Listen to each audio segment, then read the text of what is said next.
नमस्कार मित्रों, मैं आचार्य अजय खन्ना एक बार और आपके साथ में। और आज हम डिस्कशन करेंगे बहुत ही महत्वपूर्ण विषय को, जिसका नाम है इंटीरियर वास्तु। हम लोग वास्तु के प्रभाव पूरी तरह से क्यों नहीं ले पाते, उसमें सबसे महत्वपूर्ण जो गलती हम लोग करते हैं, हम लोग केवल काम करते हैं उसकी मैपिंग पर। कि हमने एक मैप बनवाया अपने आर्किटेक्ट से, जिसमें कि उन्होंने पूरा वास्तु का ध्यान रखा कि आपकी किचन का प्लेसमेंट साउथ ईस्ट में कर दिया, आपका पूजा घर नॉर्थ ईस्ट में कर दिया, बेडरूम्स की परफेक्ट लोकेशंस ले ली, वॉशरूम्स नेगेटिव जोन पर आ गए। लेकिन इससे केवल आपको वास्तु के संपूर्ण प्रभाव नहीं मिल पाते। उसका कारण है कि उससे आगे की क्रियाओं पे आपने ध्यान ही नहीं दिया। जितना काम उस मैपिंग का अर्थात उस प्लेस के ओरिएंटेशन का है, उतना ही या उससे भी महत्वपूर्ण स्थान आपके इंटीरियर वास्तु का है। इंटीरियर वास्तु एक ऐसा सब्जेक्ट है या ऐसा विषय है वास्तु दोष का निवारण करने में, जहां पर कि कई बार हम लोग कुछ नहीं कर पाते। सपोज करिए कि आप किसी किराए की बिल्डिंग में रहते हैं और वहां पर आप तोड़फोड़ नहीं करा सकते या ओरिएंटेशन उसका सेट नहीं करा सकते, या आप किसी अपार्टमेंट में रहते हैं।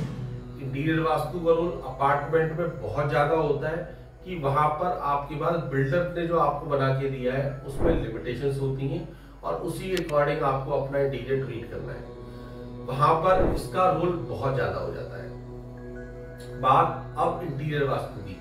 इंटीरियर वास्तु किस तरह से हमारी लाइफ में काम करता है।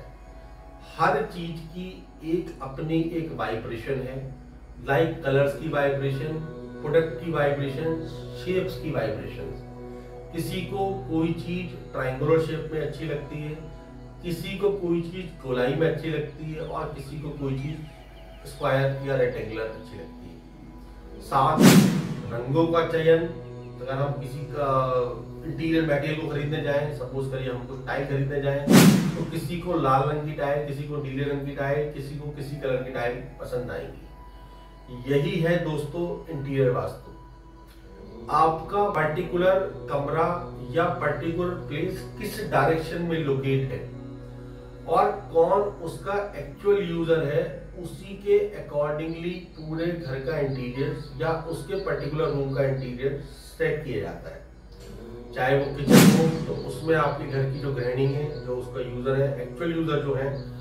साथ ही अगर आपका पूरा अपार्टमेंट या कोठी है या कोई आपका बंगला है, उसमें आपके जो गृह स्वामी हैं उनके अकॉर्डिंग, बच्चों का रूम है तो वो बच्चों के अकॉर्डिंग, बेटी का रूम है तो वो बेटी के अकॉर्डिंग, या घर के किसी बुजुर्ग का रूम है तो वो उसके अकॉर्डिंग ही डिजाइन होगा। उसके लिए आप उन चीजों को उनसे अलाइन कराएंगे, उसी के अकॉर्डिंग हम लोग प्रोडक्ट की रिकमेंडेशन देते हैं और उसी के अकॉर्डिंग कलर्स और बाकी चीजें आर्टिफैक्ट्स वगैरह भी उसी के अकॉर्डिंग आते हैं। इंटीरियर वास्तु का महत्व इसलिए भी बढ़ जाता है कि बहुत सारे स्थान ऐसे होते हैं कि जहां पर कि हम चाह कर भी कुछ नहीं कर पाते, अर्थात बिना तोड़फोड़ का वास्तु।